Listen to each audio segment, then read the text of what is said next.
திமுக காங்கிரஸ் இடையே கூட்டணிக்குள்ள குழப்பங்கள் ஏதாவது ஏன்னா சர்ச்சைக்குரிய சில விஷயங்கள்லாம் இந்த எதிர்கட்சிகள் அதே மாதிரி பாத்தீங்க அப்படின்னா ராஜகண்ணப்பன் சார் கூட அமைச்சர் ராஜகண்ணப்பன் கூட வந்தவருக்கும் வராட்டினா போகட்டும், எதையுமே கூட்டணி கட்சி நம்பி கட்சி நடத்துறது இல்லை அப்படின்ற மாதிரி பேசியிருக்காரு. எதை குழப்பம் நீடிக்கிறார் காங்கிரஸ்?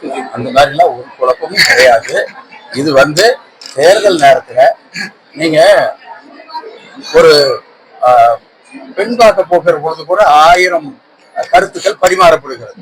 இதெல்லாம் ஒரு திருமணத்துக்கு கூட பெண் பார்க்க போடுகிற போது 1000 கருத்துக்கள் பரிமாறப்படுகிறது.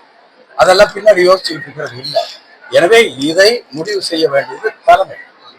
எனவே அறிவாலயத்தில் இப்பொழுது சொல்லியிருக்கிறார்கள் 22ஆம் தேதியிலிருந்து பேச்சுவார்த்தை துவங்கும் என்று.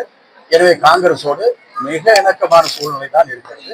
இதுல எந்த விதமான மாறுபட்ட கருத்துக்கும் இல்லை. எனவே அதில் எந்த கருத்தையும் நாங்கள் சொல்வது தவறு. எனவே தலைமை உட்கார்ந்து அதற்காக போடுகிற அந்த குழு பேசி அவர்களோடு முடிவு செய்யும். 2024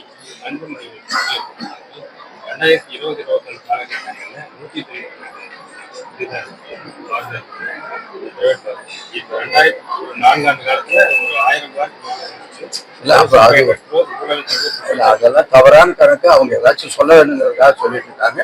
அது அந்த மாதிரி ஒரு தவறு. அது அந்த மாதிரி இல்லை. இன்னும் சொல்ல போனா எங்ககிட்ட எதெல்லாம் கம்ப்ளைண்ட் வருதோ அந்த இடத்தெல்லாம் நாங்க க்ளோஸ் பண்ணிட்டு இருக்கோம். அந்த பட்டியல் நான் கொடுக்க முடியும். இங்கேயே நடந்தது நீங்களே சொன்னீங்க. அது மாதிரி எங்கெல்லாம் பொதுமக்கள்கிட்ட இருந்து இந்த இடத்துல இருக்கிறது பிரச்சனையா இருக்குன்னு சொல்றாங்களோ அது 10 வருஷம் இருந்தாலும் சரி 20 வருஷம் இருந்தாலும் சரி அதெல்லாம் நாங்கள் க்ளோஸ் பண்ணிட்டு வரோம். அதனால அதுல எல்லாம் சொல்லுவது அவ்வளவு சரியான கணக்கீடு அல்ல.